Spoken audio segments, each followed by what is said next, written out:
Welcome everyone to our webinar on the current and future state of floating solar. I'm Dave Wolpert from Transect, and I'll be moderating our conversation today with Jason and Tom from AccuSolar.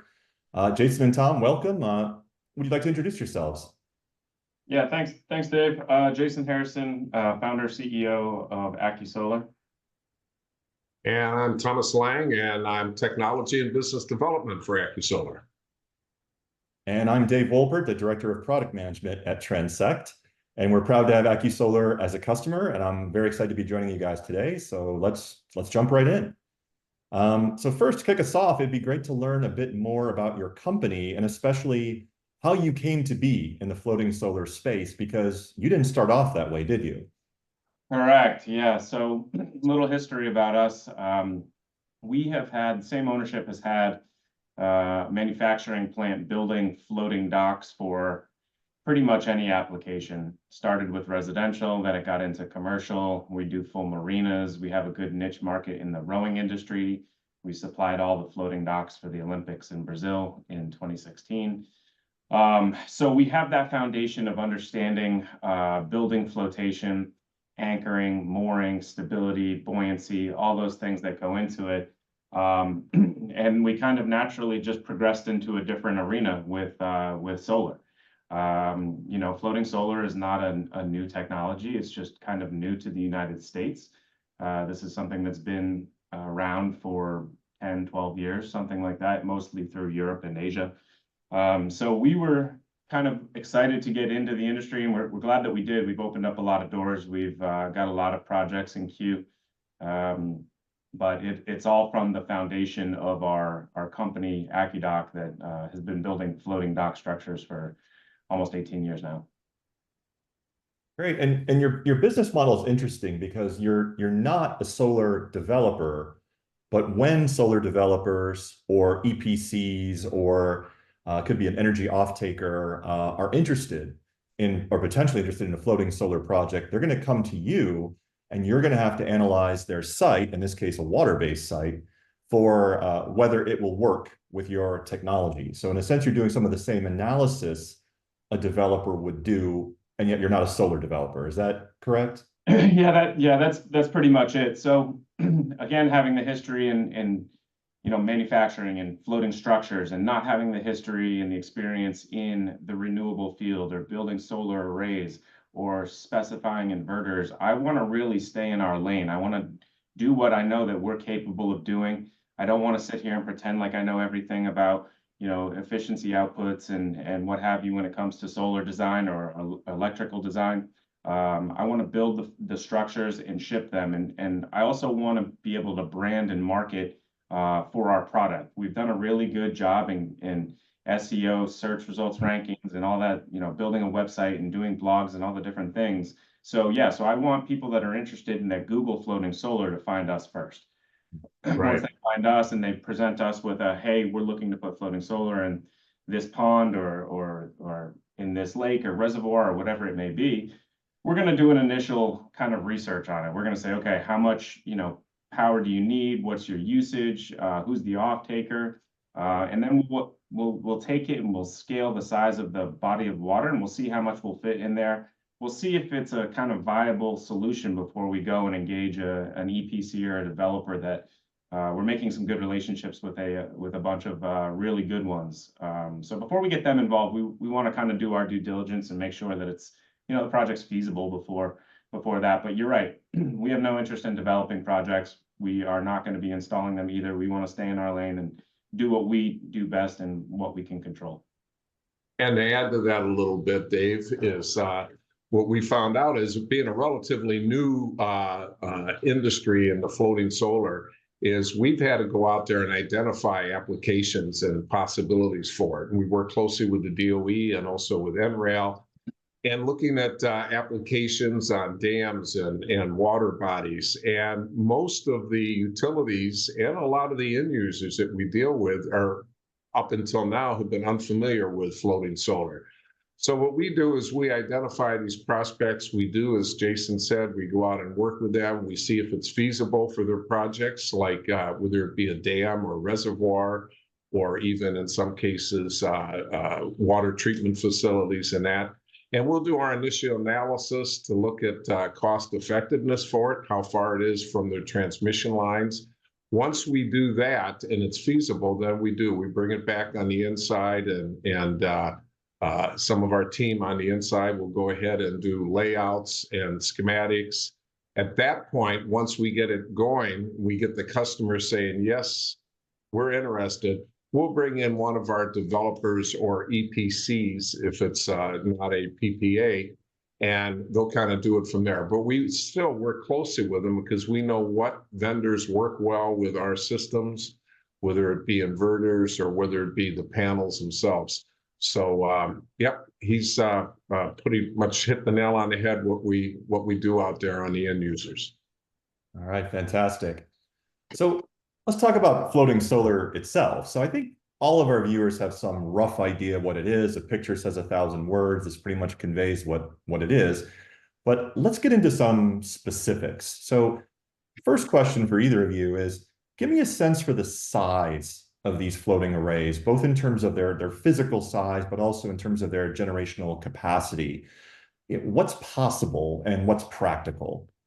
Well, we're working in floating solar. First of all, it's not rocket science in one sense. Is we're taking ground-based solar systems and we're putting them on the water. And with the expertise that, as Jason already mentioned, with AccuSolar and AccuDock before then, it's not that difficult. Okay, as far as sizing goes, the big thing about floating solar is we take up less space than on ground. So we're looking at under 2 acres per megawatt.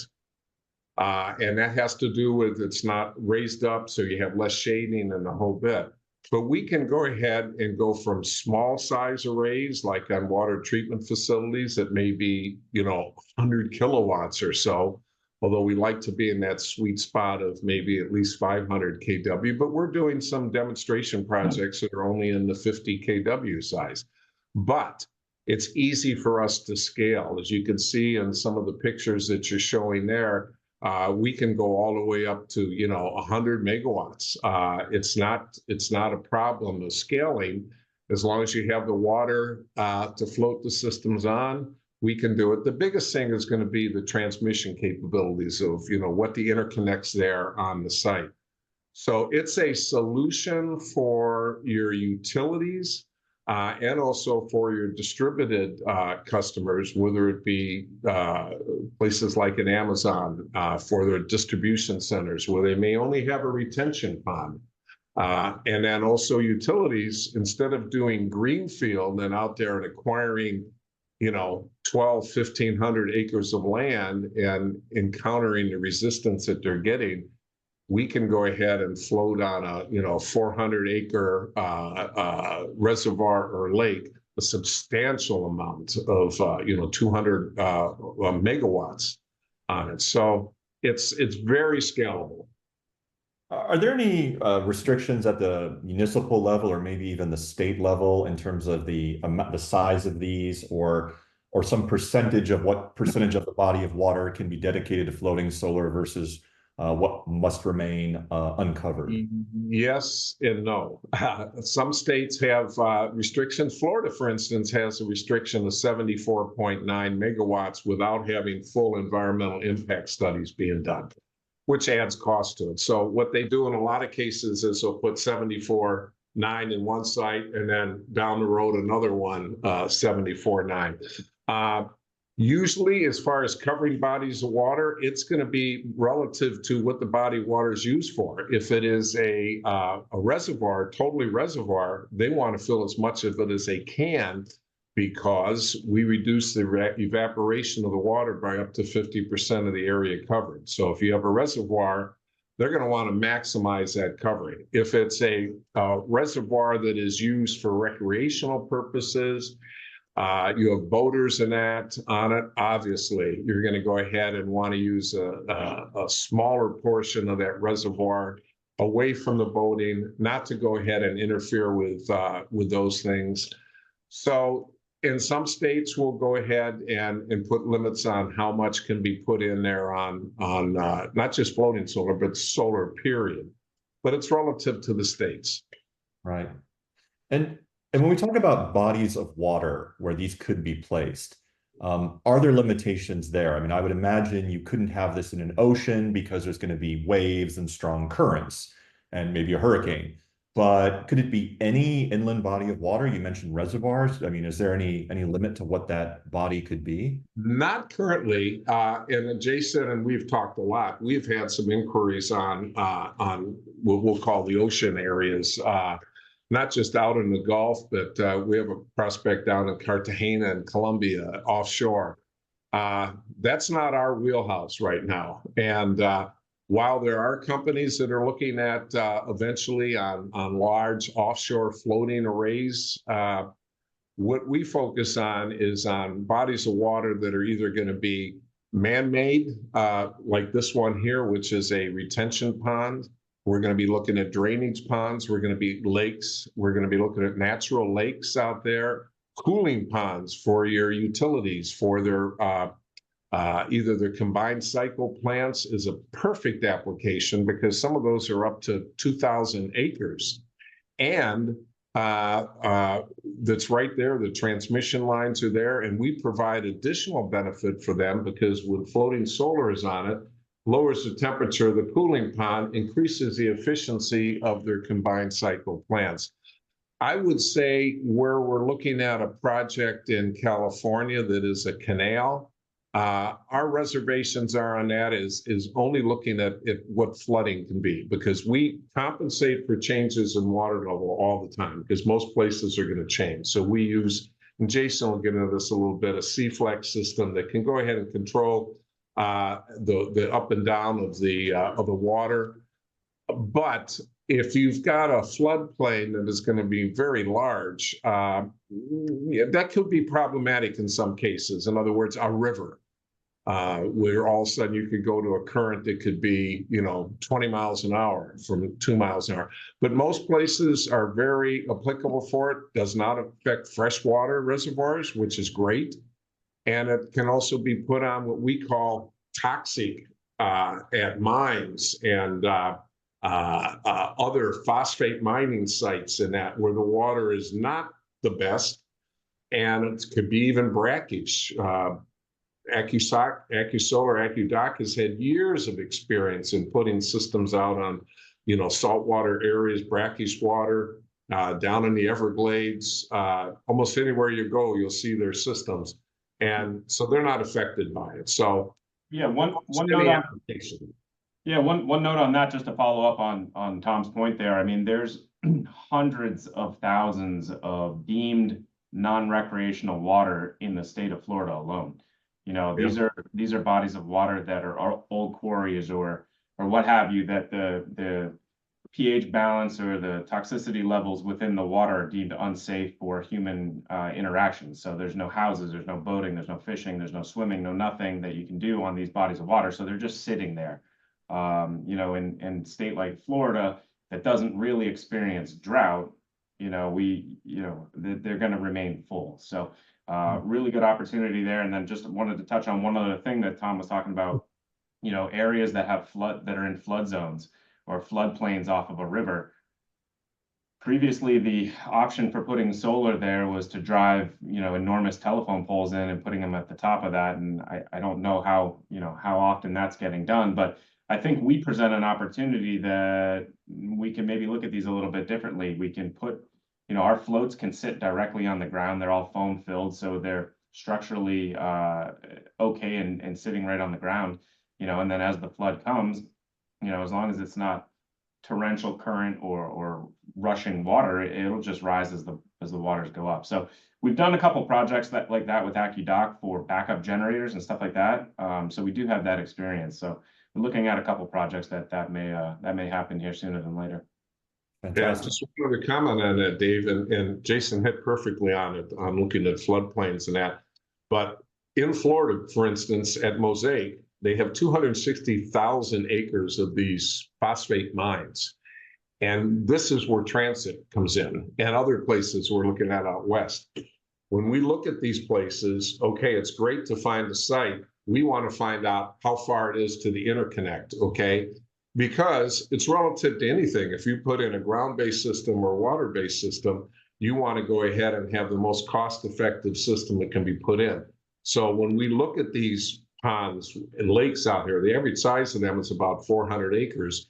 In Florida, since they used electric mining equipment to mine it, the transmission lines are there. Now out west, we're working with Transect right now, looking at a couple of sites out there. My big focus is how close is the transmission lines? What is the capacity of those transmission lines?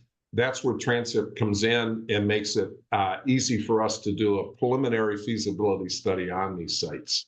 Yeah, and I mean, these are exactly the same things that standard solar developers prioritize when they're looking at a site. So yeah, glad we're a good fit. Well, let's get back to some of the benefits. You talked about some of these, but I think there's some great stuff on here. So, Jason, would you like to speak to these a bit? Yeah, sure. So there's increased energy output. There's a cooling effect due to the water being a lower temperature than the surrounding air. So as many people know, the internal temperature of the solar module itself heats up as the day goes on, and it becomes less efficient with the hotter the internal temperature. The idea behind putting solar panels on water is the water beneath it being cooler. As evaporation comes, the backside of the panel will actually be at a decreased temperature.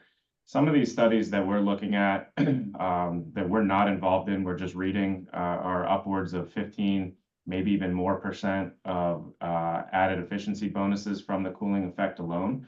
So we're really interested. Tom had mentioned earlier, we have a couple of test sites. We're doing some data collection on them where we'll kind of trying to hone in on that type of information.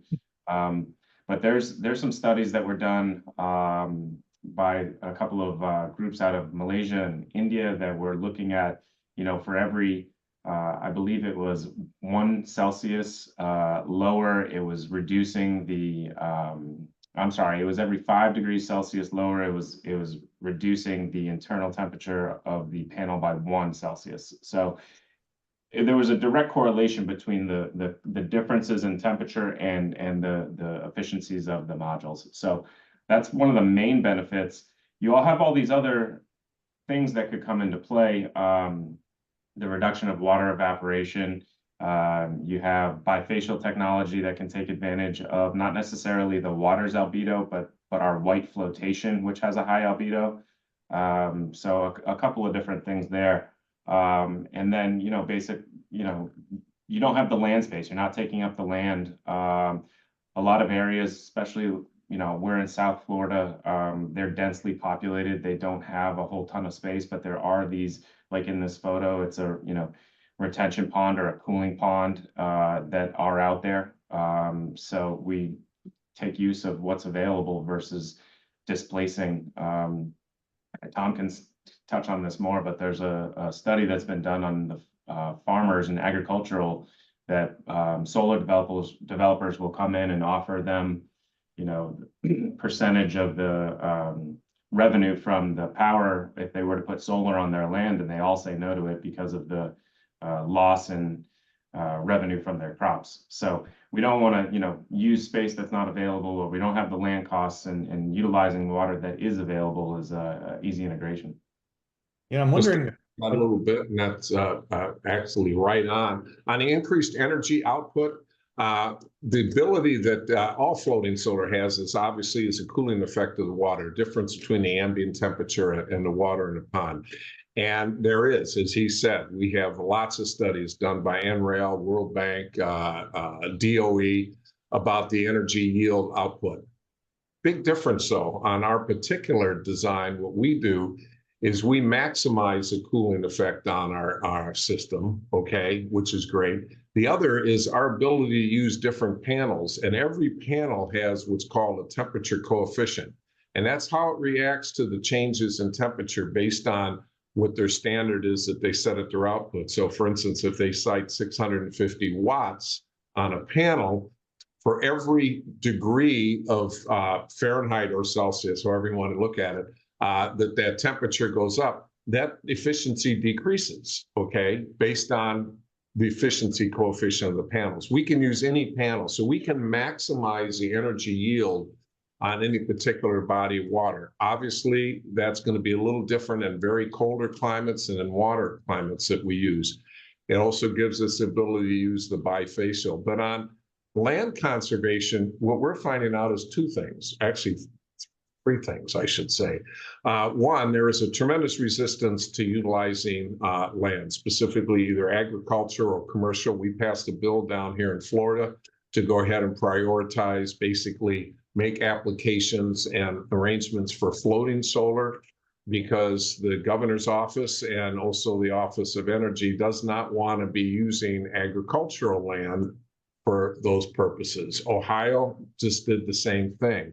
So the other cost is, besides that, the resistance, the cost of the land is high. Average cost down here in Florida, the last sites was almost $26,000 per acre. Then you have to clear the land and you have to level the land. And in a lot of cases, you've got to bring in landfill dirt to go ahead and level it. So those aren't necessarily looking at the CapEx of the project themselves. These are ancillary type things that when you add them all in, it's like putting in a house and finding out you've got a 400-foot road to it that you have to put in. So that's it. And then easy integration. We can basically go anywhere, but we do like to get closer to the transmission lines. But yeah, that's great. It seems like another benefit a floating solar versus a land-based array might simply be that you could probably site them closer to load, because I imagine these are mostly, they're closer to urban areas where load exists and there's probably better transmission. So from the developer's perspective, getting closer to load is always going to be advantageous. And it's going to be hard to find a big open plot of land near an urban area, or if they do, it'll be very expensive, as you pointed out, Tom. But if there's a reservoir nearby that's big enough, maybe they can get a few megawatts out of that and bring it closer to load. Not even reservoirs, but what we're finding out now, we're having a lot of discussions with developers of buildings. Okay, Blackstone, the other ones that are putting in these huge buildings and hoping to have somebody like a distribution center come in and take them. You'll see them; they're 1 million, 2 million square feet. All of those buildings have retention ponds to take the runoffs from their parking lots. Okay. Talk about bringing it near a load. Now, you get into manufacturing of floating solar, you get into manufacturing of PV systems, okay, solar panels, tremendous amount of power. You look at data centers we're working with up in Ohio for not just Intel with their chip factories, but places like Google that have these huge data centers, take a tremendous amount of power. They're already at locations that have retention ponds there. That's the neat thing about bringing it close to the load, because we can bring it right there. We can also meet the pressing requirements that these companies want. Most of them are going to demand that they get renewable energy, either on site or they're buying direct credits. So you hit the nail on the head, Dave, that with floating solar, we can usually be closer as long as there's water. Okay. If there's not a field there, okay, yeah, we can put our system on the ground if it's going to be a floodplain. But usually it's going to be very easy to do these distributed systems for us. Yeah, that's a huge benefit for developers. Yeah. So we touched on some of the technical issues. I just want to go back to these a little bit. So one is, I mean, I'm not an engineer, but hearing from solar developers, they might immediately think that one downside to floating solar is that they can't be mounted, the panels cannot be mounted on a multi-axis tracker. So they're going to lose a little bit of potential output during the day because they're essentially not following the sun. But balancing that, you're getting some cooling effect from the water, which can improve the output. And you're also having, these modules are very close together. I mean, you mentioned that you're going to get more, up to almost like 2 megawatts out of an acre, right? So well, no, we're going to get 1 megawatt out of under 2 acres. Yes. There you go. Right. Yeah, got it. Which is very efficient compared to most ground-mounted arrays. So it seems like there's some trade-offs there. Are developers, when you talk to developers, are they concerned about that? Are they coming to you sort of with that level of skepticism about this? Well, here's what developers are saying, and I just left with one of the largest in the country this week and visiting with them. And the big discussion previously was always between ground mount and fixed and ground mount tracking, single axis tracking, okay? The misnomer is we don't really do single axis tracking, we do single axis seasonal tracking, okay? So we're tracking the sun from north to south.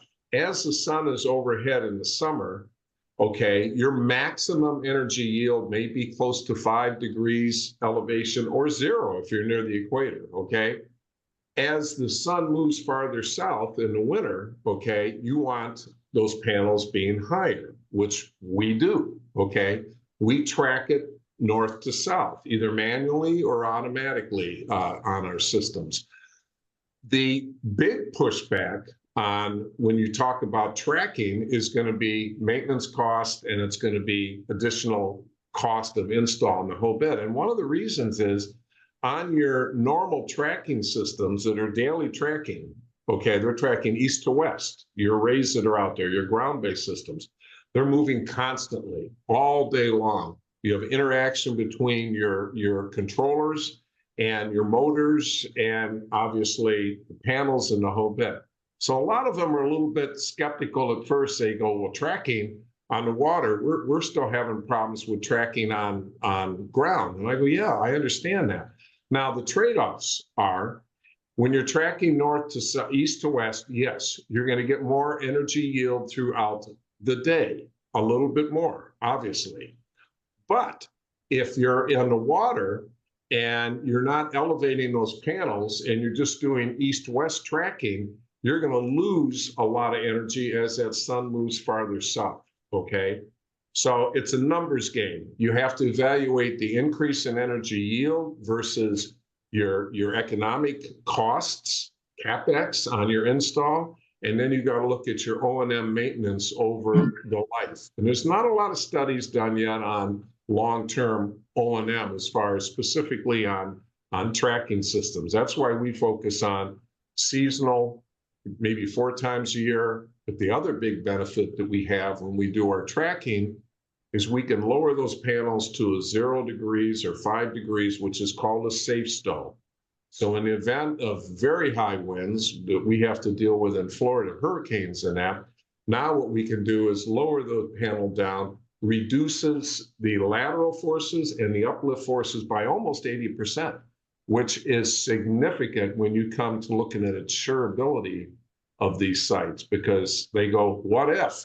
What if we have 150 miles an hour? So we've been on the forefront of addressing that. That's why we work with DNV and with NREL on that, to making sure that these things are insurable and making sure that their long-term maintenance is bankable, that you're not going to go ahead and have a lot of maintenance problems with it. So yes, they're interested in it, but just want to touch on that one thing real quick too. The site here that you'll see is outside of Tampa, which was around 50 miles from the eye of Hurricane Ian a couple of years ago, which was a Category 5 that slammed the west coast of Florida, caused a ton of damage. All of the solar panels were put into a safe stow position, and the system had absolutely 0 issues that we were made aware of. So just goes to show that, getting it out of the forces is a huge life, it extends the life of it by not putting it into those harsh conditions.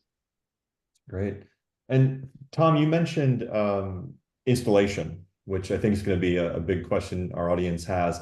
Can you speak about the installation costs and also just the complexity of installation? So what's hard about getting these into the water? It's a lot easier than on ground, I can tell you that, except depending on the local conditions as far as site access and where you can staging.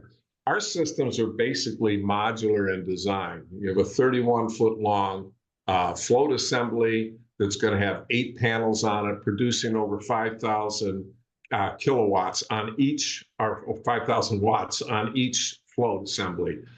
These assemblies can be brought to the site. All the float is there. The panels are mounted on it, and they can either be put by crane, just set into the water, small crane right off the shore, or we can slide them in depending on where we have access. So as they're slid in, the next one is slid in next to them, and they're connected together. Quick connectors. The guys have a battery-powered air tool. Just boom, throw them together. Now that's another unique thing on the installation. We don't have to go ahead and drive down pilings. We don't have to then go ahead and use lasers to make sure that everything is leveling on the pilings, okay?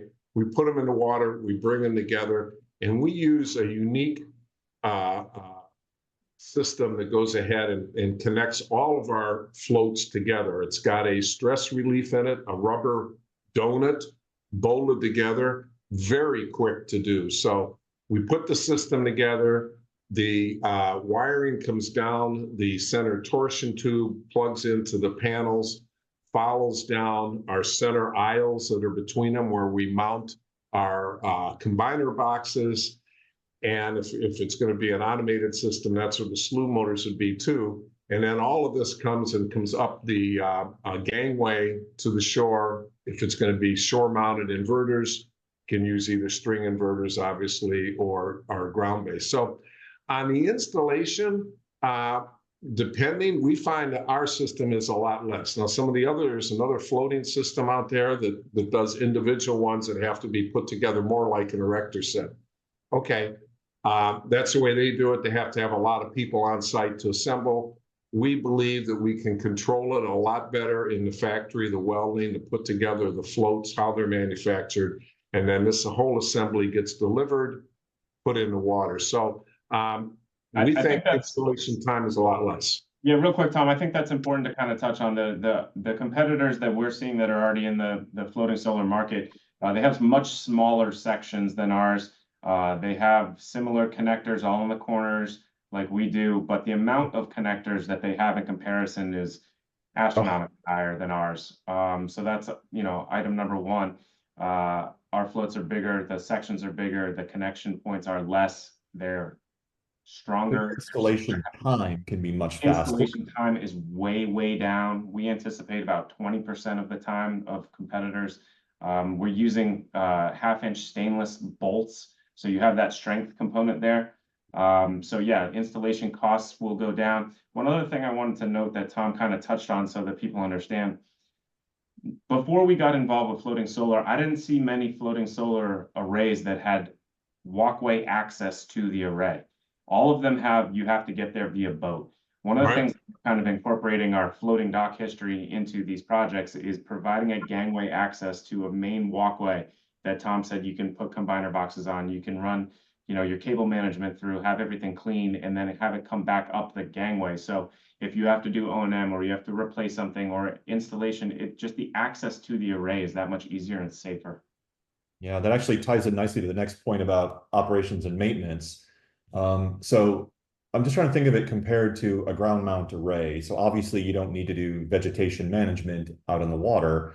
But what about just cleaning the panels? I mean, routine maintenance, or are you double checking connections and so forth? So what is O&M on a floating solar array look like?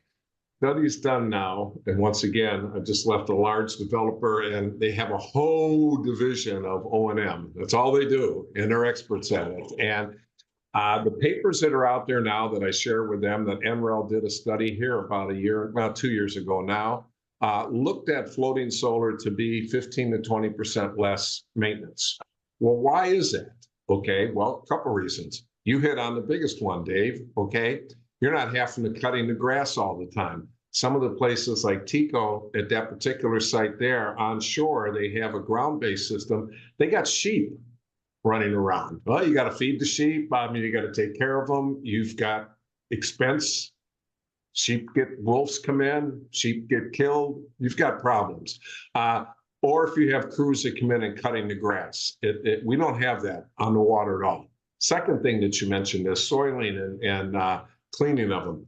They're not going to be any more. In fact, they're going to be less prevalent to bird droppings in ground-based for one reason.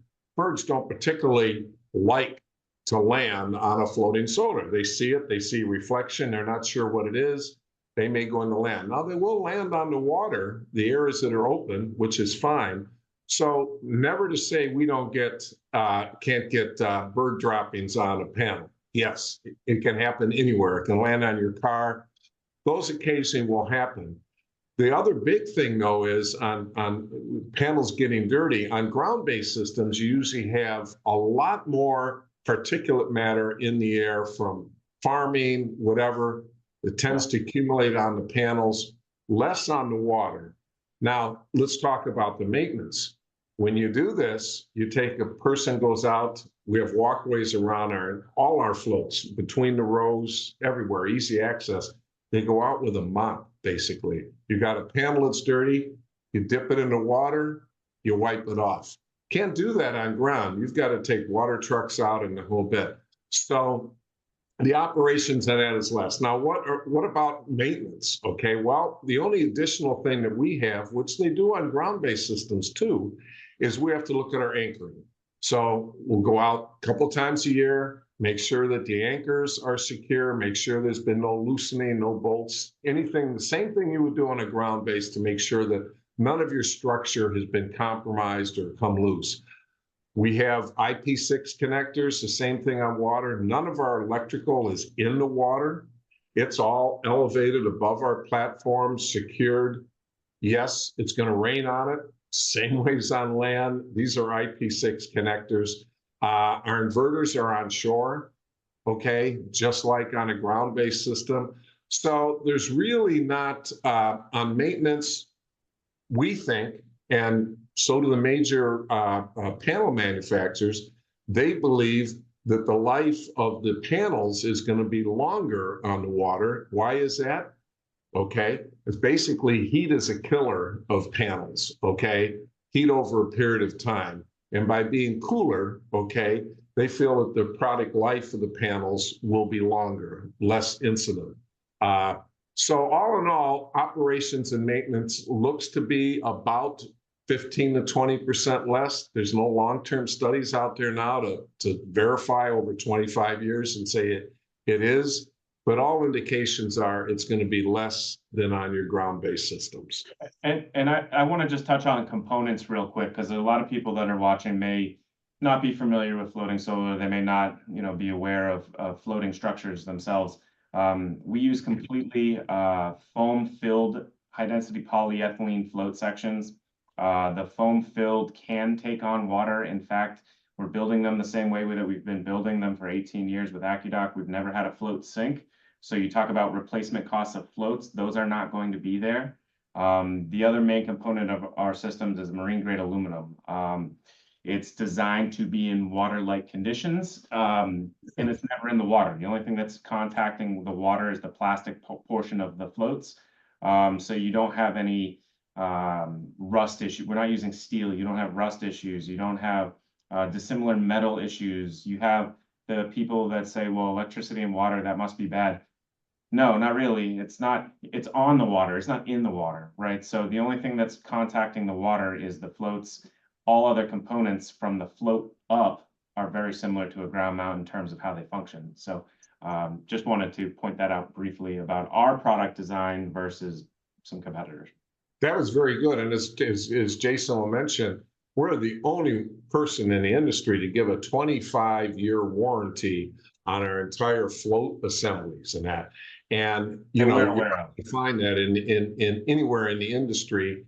And it's important because they know that these systems have been out there for 30, 40, 50 years, they're floats, and they're all over and they last and they're not going to go bad. So that's probably a most important benefit. Yeah, I'm sort of intrigued by the sort of total cost of ownership of your approach, right? That even if your CapEx costs are higher up front, some of that's offset by higher production from the solar array, much lower O&M costs. For a developer, they don't have to go lease land for these projects. You may be closer to load, so you may get higher PPA prices. So like everything in development, there's trade-offs, but I think it's very possible that yours comes out much more favorably for a comparably sized ground mount project. David, I think we should hire you to be a spokesman. We should hire you to be a spokesman. Floating solar, because you hit the nail on the head. We're trying to get away of the whole thing of looking at just the CapEx, okay? Yes, in most cases, floating solar on the water is probably going to be 15, maybe as high as 20% higher on install, like systems, okay? Ground there, you just come in, you pop them on. That does not include the ground cost, the leveling the home. I'm talking about just the system. But we're going to show at least 12 to 18% more energy yield every single year, okay? And we're also going to show a lower O&M cost. So I just ran models with a major developer this week up there. We show a lower levelized cost than ground-based systems, okay? Absolutely. And what that does for developers, specifically on a PPA model, for every, 0.5% that you can get increase in production, okay, comes out over 28 years to significant effect on the bottom line and return on investment of that project. So that's what we focus on. We look at, durability, value, increased energy yield, but also making sure that the components are going to be there and they're going to operate for a long period of time. LCOE, exactly, versus CapEx. Excellent. Well, let's shift gears a bit and talk about sort of where we are and sort of the state of the industry, because I think a lot of people in the US just don't know much about floating solar because it's just not as common here as it is in Asia and Europe, where I wouldn't say it's common, but it's certainly more prevalent. So I'm curious, what's it going to take, in your view, for floating solar to really take off in this country? I think it honestly it just takes some time to develop, some time to get a couple projects out there and see that it's not all bad, that it's not having these issues. I mean, Europe and Asia has, I believe, over 2 gigawatts worth of installed floating solar. So it's not like it's, there's a ton of it out there. It's just it's acceptance into the marketplace. I think historically with technological advances, with renewable energy advances, I think the United States is lacking behind that part of the world. So I think just having a couple more of them get out there, and really, I mean, the amount that's gone in the last 3-4 years has probably been 20, 25, 30 megawatts in the United States. So I mean, it's starting to gain some momentum, and we are getting 4, 5, 6 leads a day on new projects. We have hundreds of megawatts in the pipeline and conversations that we're having with customers. So it's coming. It just hasn't quite hit the water level yet. Well, interesting to me, it's not just, coming to the US, but certain US states seem to be far ahead of other US states in uptake. I know Florida's big, and I know maybe because it has so many bodies of water. And New Jersey has one of, I think, the largest project in the country right now. What else is driving? Why are certain states more popular for floating solar right now? I think the location of the state obviously is going to be a driver in whether or not solar is available or a good option. But you really got to be in an area that is going to give you a high production output in order to have the justified cost of the additional costs of being on the water. Like Tom said a few moments ago, it is going to be a little bit more expensive. But then again, too, you have areas like New Jersey and New York or California, or, hate to say it, but it's politically motivated. Some of these blue states are more actively trying to pursue some green energy goals. Massachusetts, for example, has, their initiative is by 2030 to be completely, last I looked, was to be completely 100% net zero. So, getting these types of, they have funding for these types of projects. But having said that, too, I think this crosses the political boundaries too, because, again, in the state of Florida, it's all over the place. We're getting inquiries from everywhere, so there is that money available. Again, it's tough to say. Some states are definitely farther advanced in that willingness to participate in this technology than others, for sure. Well, and also, Dave, it has to do a little bit with their burden, their cost right now of electricity. In some places, as he mentioned, up in the Northeast, some places are paying up to 20 cents per kilowatt hour. So they're all looking for ways. Right now, solar, in period, not floating solar, ground-based system, is probably the lowest cost that you can get on production electricity. Now, that's a little bit of a misnomer because that's not going to produce when the sun's not shining. So you have to remember, for every 100 megawatts of solar that you put in, you've got to have 100 megawatts of either battery storage, thermal energy, nuclear, hydrogen coming along, and the whole bit. But still, for the power that they're producing during the day, it's the lowest that you can get, okay? So states that are higher have a lot more incentive. Now, even Texas is starting to do quite a bit. We're getting in the solar down there, floating solar. They've got a relatively lower cost of electricity than other states. So that's one thing. Jason hit on the other thing. It's not so much even how policy is more important than politics, I would say. Some are more driven to go ahead and be in the renewable area for a lot of reasons, where Amazon is, or places that you have companies that are pushing the renewable energy side of it. Developers may be doing it. And also, I like to think a lot of it has to do with what we're doing. We're out there educating places. I've been spending a lot of time in Ohio. We spend time down here. We have a person that's spending time up in Massachusetts and that, educating all the way to the governor's level and saying, hey, here's some of the benefits that you can. So, and then the big thing is obviously government incentives make a huge push now. Municipals are all eligible for ITC credits now. So we're seeing municipal utilities, and that's an interesting aspect of this right now. A municipal utility can get, in some cases, depending on where they're at, almost up to 50% of the total cost cash reimbursed on ITC, okay? And most of these water utilities, water treatment, they don't have any land to put in anything, but they do have their ponds there. So it's a win-win for those things. And that's a lot of it's the ITC, but all in all, down the road, it's got to be proven to stand on its own. Forget about even tax credits and things like that. So a lot of states are pushing it more than others. Yeah, and on the policy side, or I'll just go, community opposition also intrigues me because, you know, Tom, you mentioned earlier that there's a lot of opposition rising across the country for using usable farmland for energy production. And I'm just wondering, could we end up with a similar level of opposition to water-based projects because of aesthetic concerns that people don't want to look out on the water and see a solar array?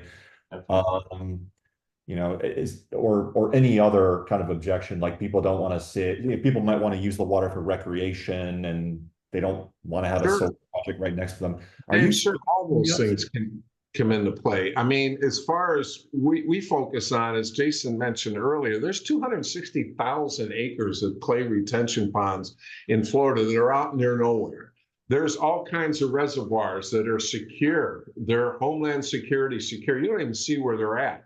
Okay, those are fresh water. Now, there's a lot of other reservoirs that are dual use. They're water reservoirs, but they're also used for boating and that kind of stuff. So there's a balance. As long as the boats can still do their thing, and you take like we're working with the Bureau of Reclamation now on projects out west that they're starting to look at, big ones, Hoover Dam, like we've been out there looking at that. And obviously you have the recreational things. As far as aesthetics, I just ran into this in Ohio, okay? A particular reservoir there, where the location is, there's very expensive homes around it. Obviously, they're saying, hey, I don't want to be looking out at a floating array, although I think they look pretty damn nice, to be honest with you. And we can even put fountains up. But yeah, you're going to have isolated things like that, but not as much as you're going to get on ground-based systems, because, you know, ground-based systems, you're taking a lot more land, and you're taking land that can be used for other purposes. We're going to go ahead and conserve that water. We're going to keep it algae down on the water. We're going to reduce the evaporation, and we're not going to have any detrimental effect on it, except, as you may say, sure, you're going to have some places that are going to be, hey, it doesn't look as and I think you got to pick and choose your battles too. And most of our, you know, viable, like, projects that look like they're developing into something don't have any of those issues. You know, they're in bodies of water that they're out in the middle of nowhere, or they're non-recreational. You don't have boating, you don't have fishing on. So a lot of the more realistic projects don't have those as pop-ups. Now there's one out in California right now that's going through some, open suggestions and getting some feedback like that. And, maybe that's not the right spot for it, but there's plenty of water that are not having those types of problems as well. Just to bring up an aside on that, Dave, that we have a project that happens to be at a university, and we're doing one of their ponds, lakes, I should say, that's out and away. It's actually near a practice field in the Hobet. And obviously no objections whatsoever. And they also have a very nice lake right in front of the main building, the headquarters there where they come in. And they had mentioned it before, hey, we could put it there. I go, yeah, I don't think they're going to particularly want it as a front thing come in. Interesting enough, I met yesterday, I had a meeting. This is with the chancellor. And he said, hey, that would look pretty nice in front of our building. We have a fountain out there. We could show we're doing renewable. So you never know, how we're going to perceive it. But Jason's right. Let's look at the low-hanging fruit in most cases. I wouldn't put it in the reflection pond in front of the tower in New York City right now. But hey, who knows? One day they may need it in New York City. Absolutely. All right. Well, let's get to my favorite part of the conversation, shameless self-interest. Transect. I'm curious to know how you use Transect, because typically it's used by our land-based developers, both solar, storage, and wind developers, to look at land. And in your case, you're looking at water-based projects. So I'm very curious to learn more about how you're using our platform to assess project sites. Yeah, definitely. I think we touched on a couple of them, but proximity to transmission lines is a big thing to see how viable that is. But we're also looking at different scenarios where you have ownerships of bodies of water and how much area they can take up on that body of water. Stuff like that, like elevation, road access. It's always important because we're shipping with full flatbed trucks. What do the logistics look like when the truck gets there? Do they have access roads that are going to get to the water? A lot of stuff like that is trying to get some boots on the ground without really having to physically go and take a look at it. Helps us get a good understanding of what it is. And then I know we're talking to you guys about a couple other, features that may really be very helpful to us moving forward, if that's something that we can work in, in water depth elevations and shading issues around ponds and stuff like that. So we like that Transect is also, open to expanding. Hey, what else can we do to fit your needs? I've been very receptive to that, so far. So, thank you. Absolutely. We could have brought in one of our solar engineers, Shane, that is using it every day, and we speak almost daily, as I'm sure Jason does with him as well. And that's exactly what they're looking at. I want to look at, proximity to transmission lines, also the capacity of those lines, which you guys can tell us. Wetlands, we need to make sure we're not infringing on those access roads coming into it. The elevation for flood risks. There's even the environmental aspects that I like to look at initially. We'll look at, okay, is this near eagles nesting where we're going to be? Is that going to affect it? We have a project up in New Jersey that we've been looking at for a couple of years now. Been a lot of issues with that, but there have a bat colony nearby. Some you may have specific, wetland concerns. In Texas, they have these things with the mud turtles and that. So environmental things are important to look at. That's not our forte, but I want to give, and we want to give a quick overview to make sure that, hey, this is going to be really difficult to do in this area or not. So it's good for us to utilize. And in addition to that, it gives a professional presentation of, hey, we've done our homework on this site. Going back to we don't want to play developer, but here we really kind of dug into this and looked at your surrounding areas in X, Y, and Z. So that helps with that professional look as well. Absolutely. Yeah, they're using the same platform some of your developer partners use, so right. you can speak the same language. Yeah. Yeah, it's very synergistic with them. They like it because they know that we've done the first overview look at, and some places we discount right away. I'll say, you know, it doesn't make sense here. You're 4.5 miles from our nearest possible interconnect or substation, and yeah, we can put it in. We can do a nice job there, but unless you're willing to go ahead and spend the money on putting in a interconnect that long, it doesn't make sense. Yeah. So we don't want to go ahead and waste developers' time by bringing them projects that they go, Tom or Jason, didn't you guys look and see how far that was from even an access road? So it's good for us for those reasons. I'm glad to hear it. It's great. Well, we're running out of time here, so I just want to get to any parting thoughts you might have on the future of floating solar. Where do we go from here? What's the next step for solar? Yeah, I think we've touched a lot on it, but I think we're just starting to scratch the surface of it. And I think, you know, I really do believe it's going to be the emerging trend in renewables over the next 10 years. Yeah, I would concur with that. The projections coming out now, all the market research that we're seeing is as these sites that have been started 3 and 4 years ago for ground-based systems are built out, and as new needs and demands for renewable energy is there, the market is totally shifting to floating solar. That's why all the developers are knocking on the doors and saying, hey, we're going to be needing substantial amounts of floating solar down the road because we just can't get access to the land that we need, those types of things. So we like the direction it's going, and we think we're in a really good position with our background and our experience in floating structures to really take advantage of you know, the application moving forward and be a big provider and helper to help it grow. I mean, we want to see the advancement of floating solar, you know, regardless of who's putting it in. We recently put out a blog post or email blast about a project that we didn't do. And it's in a sense of like, hey, we're trying to promote the idea of floating solar. We don't care who does it. We, you know, we think that there's going to be enough to go around. So absolutely. Yeah. Amen. Well, Jason, Tom, thank you so much for your time today. I've really enjoyed our conversation. I've learned a lot. I'm sure our audience has too.